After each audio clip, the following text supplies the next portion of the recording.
Hey everyone, welcome to another episode of WP the Podcast. I'm Tim Streifler. My co-host David Blackman is not with us today. He is traveling, but he'll be back with us in a couple days. So today we are talking about how to avoid blog comment spam. I've been getting so much spam lately, so this has been on my mind. And I think since the pandemic, spam is at an all-time high. I read an article about how spam phone calls and text messages are at crazy high levels. And this is something that gets monitored at like a federal level in the US. And so it's one of those things where they're like, yeah, it's at an all-time high. We don't know what to do about it, but it's at an all-time high.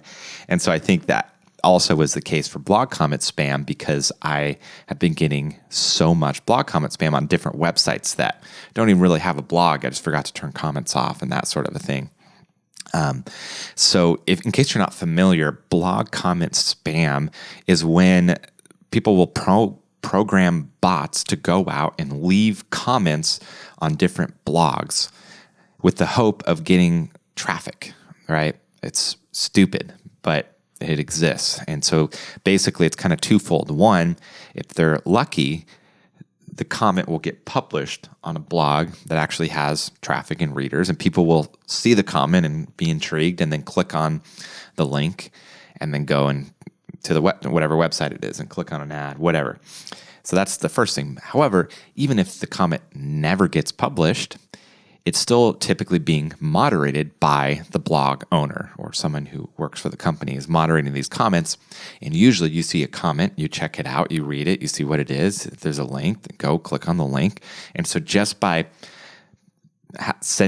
leaving comments that are being moderated, the people that are moderating these comments a lot of times will click on the links and go to visit the website. And so that's kind of their goal is like, yeah, best case scenario gets published, but even if it doesn't, there's still a good chance they'll get traffic and get eyeballs from whoever is moderating these comments. And these bots are going and leaving thousands of comments an hour, so they can at some point start to get traffic when they leave enough of these spam comments.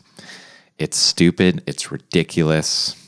It's a ridiculous thing to put effort into, but it's a reality. And ever since the pandemic, it's like becoming worse than ever. So, typically you can see right away if, you're used to seeing comments from people, your customer, your niche, the type of things that people say and the way they talk. You can usually identify a spam comment right away. But a lot of times they write it in a way that if you don't look closely, you might not notice it's spam, and they'll compliment you like, "Hey, I found this randomly through a Google search. This is really good. I'm really happy that I found this. I'm going to recommend this to my following. Thanks so much for sharing this and giving your thoughts." And you're like, you write this article and you're like, wow, that's so kind of this person. Like, I'm so glad that this was helpful for them. Like, this is amazing. Like, leaving me such good compliments. And then you kind of realize that, hey, this is kind of a generic comment that really could be applicable to any blog. They didn't actually comment on anything specific that I said.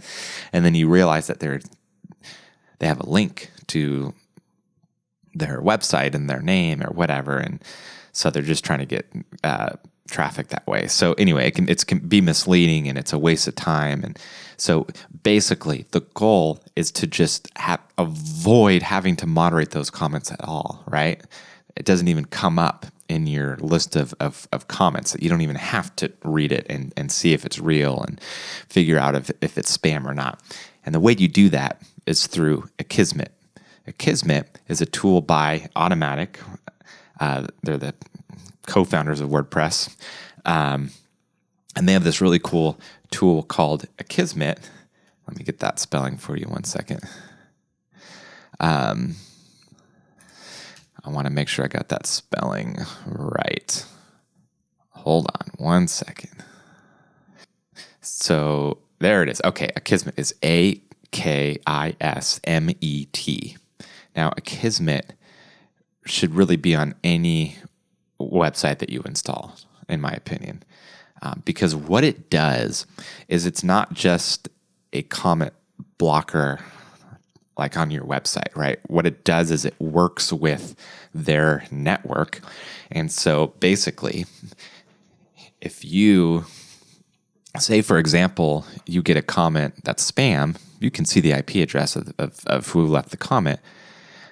And if you know that IP address is spam, well, the next time that, this is a hypothetical as if you weren't using Akismet. The next time you get a comment and you see that IP address, you don't even have to read the comment. You can just see that it's the same IP address and you know it's spam.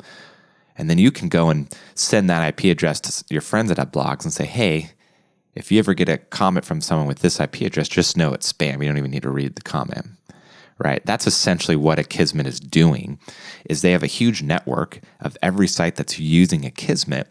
And the more people that are getting comments that are spam and are marking them as spam, it's logging those IP addresses, and it does some other more advanced algorithmic type of things behind the scenes. But that's essentially what it's doing, is it's basing it off the IP address and different things like that. And so the more people that are using it, the smarter that it gets. So it can block spam before it even reaches you, because it's going to know that it's a spam comment without you having to do anything.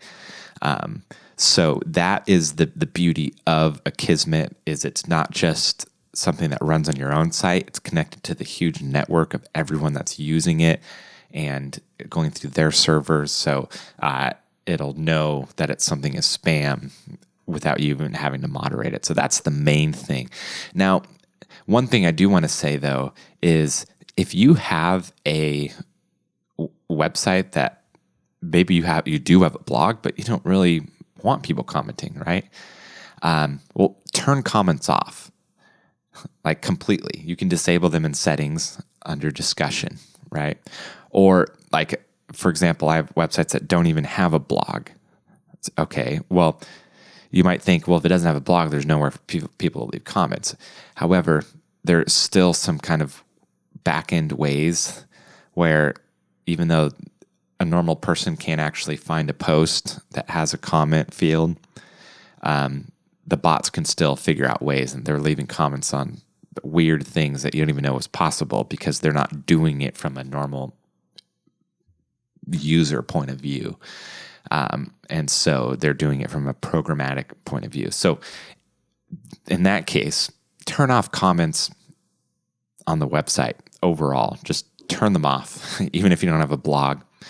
That way you can just reduce the risk altogether. So now we had talked about having a website template in the past.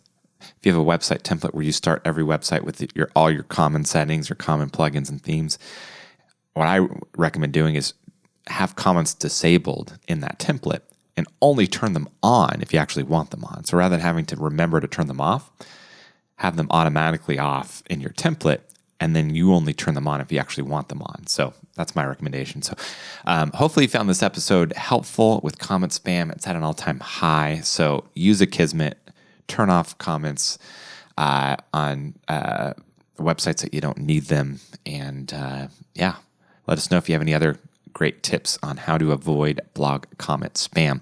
Tomorrow we're going to be talking about how to build landing pages with WordPress. This will be a great episode. Definitely don't miss it. And it's episode 777. So, that's just good luck. So definitely show up tomorrow and listen to that. Until tomorrow, we'll see you then. Take care. Bye-bye.